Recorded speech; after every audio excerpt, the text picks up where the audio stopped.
Peter Hare's CV is impressive. He has spent his working life creating, training and guiding a revered team to the pinnacle of the decoration, conservation and art industry in the UK. Following the disastrous fire at Windsor Castle, Peter's team from Hare and Humphreys undertook the decorative reinstatement of several staterooms, including St George's Hall, the Crimson and Green drawing rooms and the State dining room. Peter led the team of gilders, artists and decorators who completed the breathtaking decorative touches to the royal row barge Gloriana, presented to Her Majesty the Queen in celebration of her Diamond Jubilee in 2012. Peter is now a permanent resident of Worcester and the perfect choice to lead the restoration of a 16th century ceiling in Worcester's Tudor House Museum. But what is it that makes this ceiling so important? Well, the ceiling here in Friar Street is just such a magnificent example of this period of plasterwork. Very, very modern. We're looking at an old, naive ceiling, but in actual fact, of course, it's completely cutting edge for its time. Shortly before that, in the mid-1500s, early 1500s, in fact, a century or so before, we'd had timber structured vaulted ceilings with coffers, and it wasn't until the mid-16th century, in fact, in 1555, there was royal acknowledgement of the Plasterers Association. And so at that point, plasterers got very excited. They started drawing sketches and running away from the city and heading off towards the countryside. And this beautiful little ceiling was made shortly after that. And this is one of the finest examples, in fact, probably the only surviving example in Worcester. When I first came here, I was probably now around 2010. The ceiling was delaminating. The paintwork, I was here specifically to look at the paintwork originally, and then noticed that actually when you sort of got up close, you could lift the ceiling. It was sagging in various places, which was of great concern. Speaking with the curator at the time, it was clear that a structural survey, a conservation survey really needed to be carried out to ensure that the whole thing didn't end up on the floor. But what immediately took my attention was just how unique these little designs were. I mean, some of them I'd never seen before. The mouldings were completely handcrafted.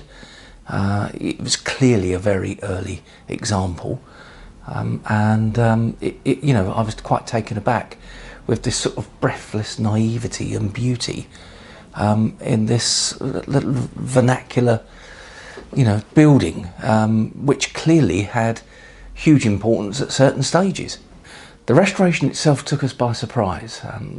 By the time we came to start the project, we'd received a report from Hawks Edwards, a group of architects in Warwickshire, and they'd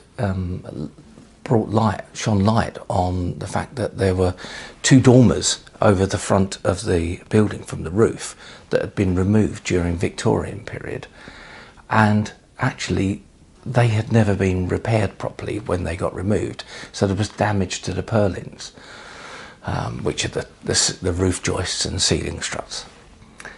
So this started to answer then, or create the puzzle, which was how we were going to restore this particular little ceiling and salvage it. In actual fact, what we found, where the dormers had been removed and there were no purlings, the whole of the roof had started to move over. The ceiling itself and floor from the attic above had become detached from the rafters, and so actually was just sort of where they would normally sit and peg onto, it had moved and was just literally bouncing. Fortunately not all the way across, but clearly the whole ceiling had become very, very vulnerable. And from a conservation point of view, we needed to ensure that we limited further damage And there's a term that's usually used in conservation, which is minimum intervention. And whilst we occupied an approach of minimum intervention, we had to execute that work with extreme skill, dexterity, and some swiftness. And so as we started to uncover sections, we then pieced in sections of oak at higher level, and then also straps and brackets of stainless steel were fitted with coach bolts to gradually not pull the building back, but to hold it from further movement. And then in fact, at the far end of the room, we extended with stainless steel brackets to the floor joists to ensure that the floor joists rested back in their original position on the rafters, to prevent the ceiling collapsing. So once we sort of managed to get into that position, we could start to think about what I was here for in the first place, which was restoring this lovely ceiling. Well, the restoration here took a little longer than we imagined, firstly because of the complications that we ran into, and secondly because hopefully by the time people are watching this film, we are not interfered with by COVID-19. So the project got completely disrupted and closed down, which was quite a difficult period for not only for the working staff that were trying to attend to the damages, but obviously to the museum staff themselves. So it was slightly fractured, but all in all, we anticipated that we should have taken 8 to 10 weeks, and we probably took about 6 months because there were these breaks in the middle. But in actual fact, sometimes delays are a blessing, because as the consultant of the project, it gave me that opportunity to attend here alone with the curator, with the chairman, and think quite clearly how we could approach budget for things that may be less expected and that might cause concerns at a later stage.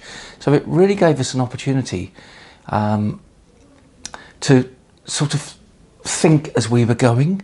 Normally everything's worked out completely in planning, but with the damages and the problems I highlighted earlier with respect to roof joists, it did become a more intense and complicated project. And then there were lead-in times to get things like stainless steel manufactured, and the large 6x6 oak sections that we fitted. So it was a blessing in disguise. We're absolutely delighted with the end result, because we had not only endured some other complications, but we also realised here that the simple, what appears simple, delamination of paintwork, it's never quite so simple.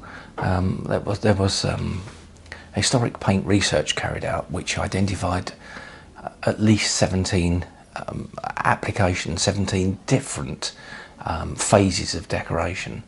And of course that took this building from its original distempers and lime washes to then, and we believe it remained unpainted for some time as well, quite common with lime plaster.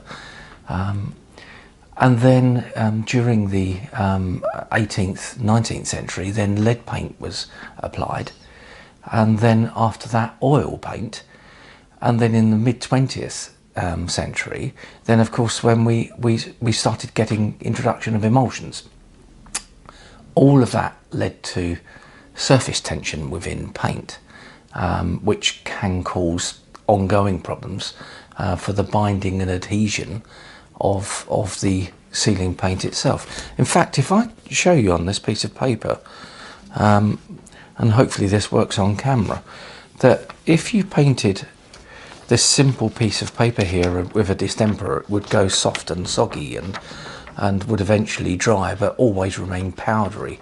In actual fact, it's a bit like staining or pigmenting or working organically with the existing lime ceiling. If you apply oil paint or lead paint or emulsion paints, what happens is the surface tension, the paint starts to dry and applies surface tension, which means this piece of paper would start to curl up. So if we see that in reverse now from the ceiling's point of view, and this is a note to many people of historic buildings, really please try to stay with the traditional formulas, that if you apply contemporary paints without using the traditional methods, you start to get this problem where the paint starts to delaminate and split and peel around the edges. And here we had quite a large amount of delamination, which is really horrid, because you want to save as much of the history as possible. And so the approach on that then starts to also become slightly complicated, that we have to, and a bit distressing on occasions, that you have to remove some early work to ensure that you save the majority. So it can be a bit like treating a patient, a human in a way, where you on occasions when a doctor starts to look into your complication or operate, you may come across other complications at the same time. And in this particular case, yes, we needed to remove some sections of paintwork, which I otherwise would have tried to retain. The benefit, there's always sides to this.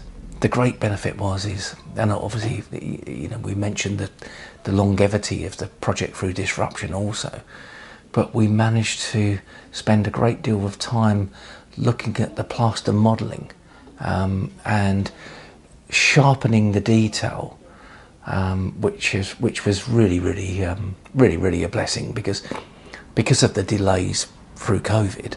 We had an opportunity to just use a few extra weeks in sharpening up detail that maybe contractually we might not have had an opportunity to do. So it really did turn out a really splendid project, and I'm absolutely delighted with the results. One of the interesting things also about this ceiling, and I've mentioned it being cutting edge at the time of the mid-16th century, is that we're moving between timber and plaster. And so the artisans then moving in plaster are learning whole new skills. These are coming from overseas. They'd been working with Cardinal Wolsey in Hampton Court, and we developed and grown new skills and this excitement of a craft, of a new form of plastering, coffered plaster, and wonderful details. Of course, to actually get that onto your ceiling is an incredibly difficult thing to do. And so here at Tudor House, what would have happened is, after some discussions with the client, a sketch would have been made, no dissimilar to what would happen with any other artist or designer. But of course, this would have been a very early stage for such a practice to occur. And so then they would have drawn in scale to some extent onto the floor or on paper, and then they've lifted this into position and then drawn onto the ceiling. And then how do we actually get the mouldings there? Because this is before we made cast mouldings on the floor and fixed them up there. And so how we're actually going to do this now is we're going to score. Where we've made the plaster drawing, we're going to score the design.